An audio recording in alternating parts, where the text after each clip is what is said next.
जय हिंद दोस्तों, स्वागत है आपका हमारे YouTube चैनल में। आज की वीडियो में हम लेकर आए हैं आपके लिए यहाँ पर हिंदी साहित्य के बहुत ही महत्वपूर्ण क्वेश्चन आंसर। तो वीडियो को पूरा अवश्य देखना है। अगर आप चैनल पर पहली बार आए हैं तो चैनल को सब्सक्राइब कर लें, बेल आइकन दबाएं, ऑल पर क्लिक करें ताकि ऑल वीडियो की जानकारी आपके यहाँ तक पहुँचे। ज़्यादा से ज़्यादा वीडियो को शेयर करें और वीडियो को लाइक करना ना भूलें। तो चलिए स्टार्ट करते हैं आज का अपना ये वीडियो। यहाँ से फर्स्ट क्वेश्चन है कि आदिकाल के लिए बीज वपन काल नामकरण किसने किया है। ये आपके लिए बताने महत्वपूर्ण क्वेश्चन है। ये जी आपकी क्वेश्चन है, किसी न किसी एग्जाम में पूछे गए क्वेश्चन है। जिस प्रकार ये आपका 2005 में एक क्वेश्चन पीजीटी में पूछा गया था। तो आदिकाल के लिए बीज वपन काल नामकरण किसने किया है, तो आपका सही आंसर है महावीर प्रसाद द्विवेदी, यानी कि विकल्प नंबर सी आपका यहाँ पर सही आंसर है। क्वेश्चन नंबर 12 आपसे पूछा है आदिकाल को बीज वपन काल कहा है, तो वही क्वेश्चन आपसे यहाँ पर पूछा गया है। तो महावीर प्रसाद द्विवेदी आपका सही आंसर है। क्वेश्चन नंबर आपका यहाँ पर 13 क्या पूछा है कि आदिकाल को वीर काल नामकरण जो है किसने किया है। वीर काल पूछा है अब आपसे यहाँ पर, वीर काल का जो नामकरण किया आदिकाल को वीर काल, ये नामकरण किसने किया है। तो क्वेश्चन नंबर 13 का राइट आंसर बताइए। मिश्र बंधु या विश्वनाथ प्रसाद मिश्र, रामचंद्र शुक्ल या राम कुमार वर्मा। तो क्वेश्चन नंबर 13 का राइट आंसर है विश्वनाथ प्रसाद मिश्र, आपका यहाँ पर सही आंसर है। बिल्कुल सही, विकल्प नंबर सी जिन्होंने यहाँ पर बताया है उनका यहाँ पर राइट आंसर है। क्या है राइट आंसर? विकल्प number C, Vishwanath Prasad Mishra. Question number 14 क्या पूछा है हिंदी साहित्य के प्रथम काल को आदिकाल जो है किसने नाम दिया है। ये आपके लिए बताना है। रामचंद्र शुक्ल ने, राहुल सांकृत्य ने, हजारी प्रसाद द्विवेदी ने या वासुदेव शरण अग्रवाल ने। हिंदी साहित्य के प्रथम काल को आदिकाल नाम किसने दिया है। तो 14 का सही आंसर आपका यहाँ पर जो होगा भाई क्या होगा, तो आपका यहाँ पर 14 का सही आंसर है विकल्प नंबर बी, यानी कि हजारी प्रसाद द्विवेदी आपके यहाँ पर सही आंसर है। विकल्प नंबर बी आपका यहाँ पर सही आंसर होगा। क्वेश्चन नंबर 15 क्या पूछा गया है आपसे यहाँ पर, निम्नलिखित में से कौन सा नाम आदिकाल का नहीं है। देखिए नहीं पूछा है आपसे यहाँ पर कौन सा वह नाम है जो आदिकाल का नहीं है। तो वीरगाथा काल, चारण काल, गद्य काल या सिद्ध सामंत काल। 15 का सही आंसर बताना है। तो 15 का राइट आंसर है आपका यहाँ पर विकल्प नंबर आपका जो बी दिया है वह आपका राइट आंसर है, यानी कि गद्य काल। गद्य काल आपका यहाँ पर विकल्प नंबर बी राइट आंसर होगा। क्वेश्चन नंबर 16 यहाँ पर देख लेते हैं क्या पूछा गया है। क्वेश्चन नंबर 16 तो देख लेते हैं, ये रहा आपका क्वेश्चन नंबर 16। आदिकाल को प्रारंभिक काल नाम किसने दिया है। इस प्रकार जो है अनेक नाम, अनेक जो है अनेक लोगों ने अनेक नाम दिए गए हैं। तो यहाँ पर आपके लिए बताना है कि आदिकाल को आरंभिक काल जो नाम दिया है वह किसने दिया है। गिरीशन, महावीर प्रसाद द्विवेदी, मिश्र बंधु, हजारी प्रसाद द्विवेदी। क्वेश्चन नंबर 16 है, महत्वपूर्ण है और आपका सही आंसर यहाँ पर होगा मिश्र बंधु। मिश्र बंधु यानी कि विकल्प नंबर बी आपका यहाँ पर सही आंसर है। तो मिश्र बंधु आपका यहाँ पर राइट आंसर। यहाँ पर थोड़ी सा पढ़ लेते हैं क्या है। उपरोक्त प्रश्न की व्याख्या देखें। उत्तर प्रदेश से माध्यमिक शिक्षा सेवा चयन बोर्ड ने अपनी प्रारंभिक जो उत्तर कुंजी में इस प्रश्न का उत्तर विकल्प नंबर बी जो है दिया था, किंतु संशोधित उत्तर कुंजी में इस प्रश्न को मूल्यांकन से बाहर कर दिया था। चूंकि मिश्रबंधु तथा गणपति चंद्रगुप्त दोनों ने आदिकाल को प्रारंभिक काल माना है, विकल्प में केवल मिश्रबंधु हैं, अतः प्रश्न का उत्तर सही है। तो बी आपका राइट आंसर यहाँ पर होगा। यहाँ पर आपसे पूछा है कि सुमेलित कीजिए। तो कूट एक को जो है सूची एक को सूची 2 से सुमेलित करना है आपको कूट की सहायता से। यहाँ पर आप मन जो है डायरेक्ट जो सुमेलित है वही देख लेते हैं। तो यहाँ पर देखिए ये आपकी सुमेलित है। यहाँ पर किस प्रकार आचार्य रामचंद्र शुक्ल ने जो है वीरगाथा काल और डॉक्टर हजारी प्रसाद द्विवेदी ने आदिकाल, राहुल सांकृत्य ने सिद्ध सामंत काल, मिश्र बंधु ने प्रारंभिक काल, ये जो है नाम दिए गए हैं। इस प्रकार सबने जो है अलग अलग इतिहासकार ने नामकरण दिए हैं। तो क्वेश्चन नंबर यहाँ पर 18 देख लेते हैं क्या पूछा गया है। 2017 में क्वेश्चन पूछा गया है कि इनमें से किस साहित्य इतिहासकार ने अपने इतिहास ग्रंथ में हिंदी के गद्य साहित्य को गद्य का आविर्भाव, गद्य का परिवर्तन और गद्य का प्रसार, गद्य की वर्तमान गति नामक खंडों में व्यक्त करके विवेचित किया है। तो किस साहित्य इतिहासकार ने यह विवेचित किया है, ये आपके लिए बताना है। तो क्वेश्चन नंबर आपका 18 है। 18 का सही आंसर होगा आपका यहाँ पर क्या होगा सही आंसर। तो आपका यहाँ पर विकल्प नंबर जो राइट आंसर है सी राइट आंसर है, आचार्य रामचंद्र शुक्ल। विकल्प नंबर सी आपका यहाँ पर सही आंसर है। बहुत बढ़िया, विकल्प नंबर सी जिन्होंने बताया है उनका सही आंसर है। क्वेश्चन नंबर आपका 19 क्या पूछा गया है, यहाँ पर देख लेते हैं। क्वेश्चन नंबर 19वां क्वेश्चन आपका यहाँ पर दिया गया है, बौद्ध धर्म से जुड़े हुए साहित्य की भाषा क्या है? लौकिक संस्कृत है या प्राकृत है, वैदिक संस्कृत या पाली? Question number 19। सभी लोग वीडियो को एक बार लाइक अवश्य कर लें जिन्होंने अभी तक वीडियो को लाइक नहीं किया है। और 19 का आपका जो सही आंसर है, बौद्ध धर्म से जुड़े हुए साहित्य की भाषा पूछा है, तो इसकी जो भाषा है वह पाली है। क्या है? पाली आपका यहाँ पर सही आंसर है, बिल्कुल सही, पाली राइट आंसर है। क्वेश्चन नंबर 20 आपसे यहाँ पर पूछा गया है कि निम्नांकित में से अपभ्रंश प्रभावित हिंदी रचना कौन सी? तो अपभ्रंश प्रभावित हिंदी रचना कौन सी है? कुमार रासो है या भरतेश्वर बाहुबली रास है, डोला मारूरा दुहा, जयमंक जसचंद्रिका? क्वेश्चन नंबर 20 का राइट आंसर बताना है। 4 विकल्प दिए गए हैं, तो 20 का आपका जो सही आंसर है वह है आपका विकल्प नंबर सी, भरतेश्वर बाहुबली रास आपका सही आंसर है। भरतेश्वर बाहुबली रास आपका सही आंसर है। अपभ्रंश में रास नामक पहली जो सरस कृति भरतेश्वर बाहुबली रास 1184 ईस्वी की है, जैसे क्या है विद्वानों ने रास परंपरा का प्रथम ग्रंथ घोषित किया है भरतेश्वर बाहुबली रास को। तो यहाँ पर ये आपके लिए याद रखना है। क्वेश्चन नंबर 21 देख लेते हैं, अपभ्रंश प्रभावित हिंदी रचना कौन सी? तो हिंदी रचना पूछा है, तो वही क्वेश्चन आपका डबल हो गया। भरतेश्वर बाहुबली रास आपका यहाँ पर सही आंसर है। अपभ्रंश प्रभावित हिंदी रचना है भरतेश्वर बाहुबली रास। तो क्वेश्चन नंबर 22 क्या पूछा गया है? तो 22वां आपका क्वेश्चन यहाँ पर ये रहा कि 11वीं शताब्दी में रचित लोक भाषा काव्य है, तो बताना है 11वीं शताब्दी में रचित लोक भाषा काव्य कौन सा? जयमंक जसचंद्रिका, राउलवेल, उक्ति व्यक्ति प्रकरण, डोला मारूरा दुहा? तो क्वेश्चन नंबर 22 का आंसर यहाँ पर बताइए।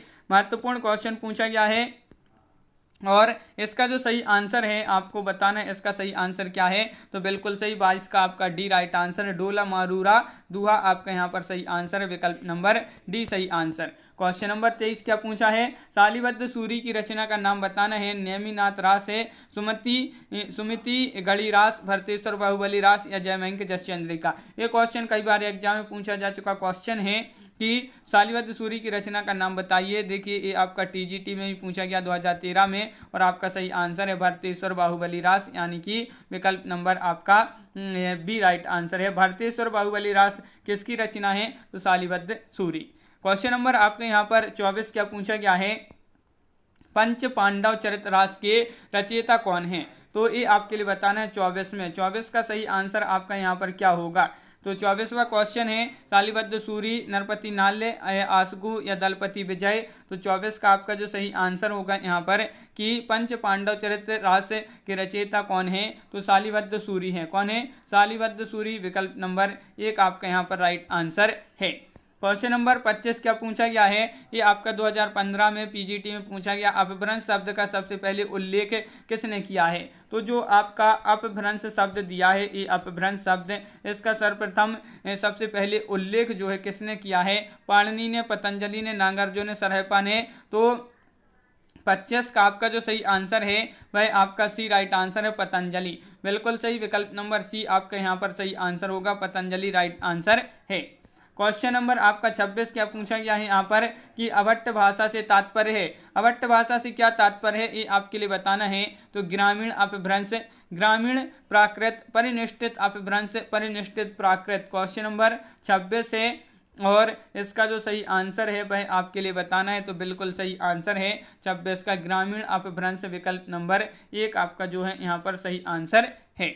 क्वेश्चन नंबर 27 क्या पूछा गया है? तो 27वां क्वेश्चन आपका ये रहा, क्या है कि अभट्ट में शिक्षा शब्द के लिए कौन सा रूप मिलता है? अभट्ट में बताना है। तो अभट्ट में ये आपका शिक्षा शब्द है, इसको अभट्ट में कौन सा रूप मिलता है शिक्षा का? तो आपके यहाँ पर सही आंसर यहाँ पर जो है वह शिक्षा हो जाएगा, यानी कि ये रूप मिलता है शिक्षा का, अभट्ट में शिक्षा, विकल्प नंबर आपका सी राइट आंसर है। महत्वपूर्ण क्वेश्चन है ये। क्वेश्चन नंबर 28 क्या पूछा गया है? अधिकांश साहित्य इतिहासकारों के अनुसार हिंदी के प्रथम कवि कौन है? तो हिंदी के प्रथम कवि अधिकांश साहित्य इतिहासकारों के अनुसार बताना है, कबीर, सरहपाद, सूरदास या विद्यापति?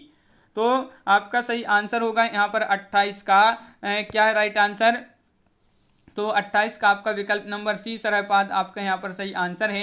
विकल्प नंबर सी आपका राइट आंसर यहाँ पर है। बिल्कुल सही राइट आंसर बताया है। अगले क्वेश्चन देख लेते हैं। क्वेश्चन नंबर आपका 29 क्या दिया गया है, तो 29वां क्वेश्चन आपका ये रहा आपकी स्क्रीन पर। क्वेश्चन नंबर 29 देखिए क्या है, हिंदी के किस इतिहासकार के मतानुसार शालिभद्र सूरी हिंदी के प्रथम कवि हैं। तो इस प्रकार जो है अलग अलग इतिहासकारों ने अलग अलग कवियों को, लेखकों को माना है हिंदी के प्रथम कवि। तो यहाँ पर आपके लिए बताना है किसके मतानुसार शालिभद्र सूरी हिंदी के प्रथम कवि हैं। तो गणपति चंद्र गुप्त, रामकुमार वर्मा या डॉक्टर नगेंद्र या धीरेन्द्र वर्मा। 2018 में यूके एलटी ग्रेड में पूछा गया एक क्वेश्चन है और आपका विकल्प नंबर 1 राइट आंसर है। गणपति चंद्र आपका यहाँ पर सही आंसर है। इनके अनुसार शालिभद्र सूरी हिंदी के प्रथम कवि हैं गणपति चंद्र गुप्त। क्वेश्चन नंबर आपका 30 पूछा है, सिद्धों में सबसे जो प्रथम कवि हैं सरहपा हैं, गुंड्रिपा हैं, कंडपा हैं, शेरपा हैं। तो 30 का आंसर बताना है। तो 30 का आपका सही आंसर है, सिद्धों का प्रथम कवि है कौन, सरहपा। विकल्प नंबर आपका यहाँ पर 1 राइट आंसर है। सरहपा जिन्होंने बताया उनका सही आंसर है। सरहपाद को हिंदी का प्रथम कवि माना है, किसने माना है ये आपके लिए बताना है। क्वेश्चन नंबर 31 का सही आंसर क्या होगा, 31 का राइट आंसर बताना है। यहाँ पर क्या है इसका सही आंसर। सरहपाद को हिंदी का जो प्रथम कवि माना है वह किसने माना है, तो आपका यहाँ पर सही आंसर है 30 का विकल्प नंबर डी पंडित राहुल सांकृत्यायन ने। तो आपका यहाँ पर डी सही आंसर है। बिल्कुल सही, विकल्प नंबर डी राइट आंसर है। राहुल जी ने हिंदी भाषा का प्रथम कवि किसे स्वीकार किया है। तो ये क्वेश्चन वही आपसे यहाँ पर क्या है घुमाकर पूछ लिया गया है। तो बताइए क्वेश्चन नंबर 32 है, राहुल जी ने हिंदी भाषा का प्रथम कवि किसे स्वीकार किया है। तो आपका सही आंसर है क्वेश्चन नंबर 32 का सी सरहपा आपका राइट आंसर है। क्वेश्चन नंबर आपका यहाँ पर 33 पूछा है, क्या पूछा है कि हिंदी का प्रथम कवि कौन है। सरहपा है, देवसेन है, सबरपा है, कबीर हैं। तो क्वेश्चन नंबर 33 है और 4 विकल्प भी आपके यहाँ पर दिए गए हैं। महत्वपूर्ण क्वेश्चन पूछा गया है और इसका जो सही आंसर है कि हिंदी का प्रथम कवि कौन है, तो वह है सरहपा। कौन है, सरहपा, यानी कि विकल्प नंबर 1 आपका यहाँ पर सही आंसर है। बिल्कुल सही, विकल्प नंबर 1 राइट आंसर। स्वयंभू को हिंदी का प्रथम कवि माना है। तो स्वयंभू को प्रथम कवि माना है हिंदी का, किसने माना है, रामकुमार वर्मा ने, हजारी प्रसाद द्विवेदी ने, रामचंद्र शुक्ल ने, राहुल सांकृत्यायन ने। क्वेश्चन नंबर 34 है, 4 विकल्प भी आपके यहाँ पर दिए गए हैं। क्या होगा इसका सही आंसर, ये आपके लिए बताना है। स्वयंभू को हिंदी का प्रथम कवि किसने माना है। तो आपके यहाँ पर सही आंसर है 34 का विकल्प नंबर 1 रामकुमार वर्मा ने। रामकुमार वर्मा यानी कि विकल्प नंबर 1 आपका यहाँ पर राइट आंसर है। बिल्कुल सही।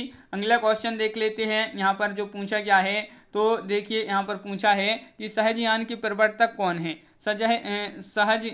सहजयान जो है इसके प्रवर्तक आपसे यहाँ पर पूछा है, इसके प्रवर्तक कौन है। तो बताइए, बहुत ही महत्वपूर्ण क्वेश्चन पूछा गया है। सरहपा है, लुइपा है, सबरपा, कंडपा। तो आपका यहाँ पर 35 का जो सही आंसर है वह है आपका यहाँ पर राइट आंसर विकल्प नंबर 1 यानी कि सरहपा। सरहपा आपका यहाँ पर सही आंसर है। विकल्प नंबर 1 जिन्होंने बताया उनका सही आंसर। क्वेश्चन नंबर है आपका यहाँ पर 36, क्या पूछा है, आचार्य हजारी प्रसाद द्विवेदी ने अपभ्रंश को क्या कहा है।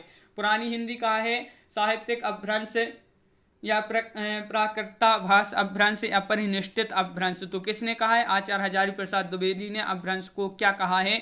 2014 में एक क्वेश्चन पूछा गया था प्रवक्ता परीक्षा में। राइट आंसर है आपका यहाँ पर विकल्प नंबर 1 पुरानी हिंदी। पुरानी हिंदी कहा है किसने, आचार्य हजारी प्रसाद द्विवेदी जी ने अपभ्रंश को। क्वेश्चन आपका यहाँ पर जो पूछा गया है 37वां क्या पूछा गया है।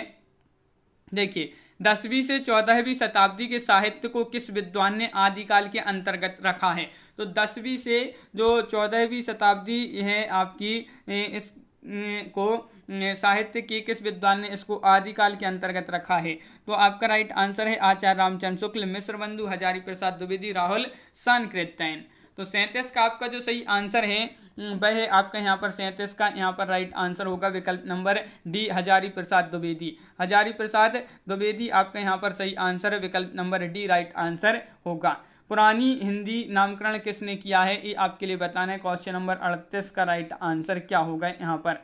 38 का राइट आंसर बताइए। पुरानी हिंदी नामकरण किसने किया है? चतुर्सेन शास्त्री, विश्वनाथ प्रसाद मिश्र, चंद्रधर शर्मा गुलेरी, राम कुमार वर्मा। 38वां क्वेश्चन है, 4 विकल्प हैं और 2012 में एक क्वेश्चन पूछा गया। राइट आंसर आपका चंद्रधर शर्मा गुलेरी राइट आंसर है। पुरानी हिंदी नामकरण किसने किया? चंद्रधर शर्मा गुलेरी ने। क्वेश्चन नंबर 39 क्या पूछा गया है? तो 39वां क्वेश्चन आपका यहाँ पर दिया गया है। क्या दिया गया है तो वह देख लेते हैं कि पंडित चंद्रधर शर्मा गुलेरी ने किसको पुरानी हिंदी का प्रथम कवि स्वीकार किया है? तो पुरानी हिंदी का प्रथम कवि पूछा है आपसे यहाँ पर। पुरानी हिंदी का प्रथम कवि किसको स्वीकार किया है? किसने? गुलेरी जी ने। बताइए क्या होगा आपका सही आंसर। महत्वपूर्ण क्वेश्चन पूछा गया है। सरहपाद को, राजा मुंज या स्वयंभू या पुष्पदंत? तो आपका राजा मुंज यहाँ पर राइट आंसर है, विकल्प नंबर सी। राजा मुंज को जो है गुलेरी जी ने पुरानी हिंदी का प्रथम कवि स्वीकार किया है, तो विकल्प नंबर सी आपका राइट आंसर यहाँ पर है। क्वेश्चन नंबर 40 क्या पूछा गया है? तो क्वेश्चन नंबर 40 आपसे यहाँ पर पूछा गया है, अपभ्रंश का वाल्मीकि किसे कहा जाता है? पुष्पदंत को, शालिवाहन सूरी को, धनपाल को, स्वयंभू को। क्वेश्चन नंबर 40 है और ये आपका महत्वपूर्ण क्वेश्चन भी पूछा गया है। अपभ्रंश को जो है अपभ्रंश का वाल्मीकि किसे कहा जाता है? तो आपका बिल्कुल सही राइट आंसर है, ये कहा जाता है किसको? स्वयंभू को। विकल्प नंबर आपका यहाँ पर डी राइट आंसर है। जिन्होंने भी डी बताया है उनका यहाँ पर सही आंसर है। अपभ्रंश का वाल्मीकि स्वयंभू को कहा जाता है, विकल्प नंबर डी राइट आंसर। तो इस प्रकार अपनी यहाँ पर बहुत ही महत्वपूर्ण क्वेश्चन कंप्लीट हुए। कैसा लगा ये वीडियो आप कमेंट में जरूर बताएं। अगर आप चैनल पर पहली बार आएँ तो चैनल को सब्सक्राइब कर लें, बेल आइकन दबाएं, ऑल पर क्लिक करें ताकि ऑल वीडियो की जानकारी आपके यहाँ तक पहुँचे। ज़्यादा से ज़्यादा वीडियो को शेयर करना है और वीडियो को लाइक करना ना भूलें और चैनल को सब्सक्राइब अवश्य कर लें। तो आज की वीडियो में बस इतना ही। सभी के लिए बहुत बहुत धन्यवाद और सभी के लिए जय हिंद।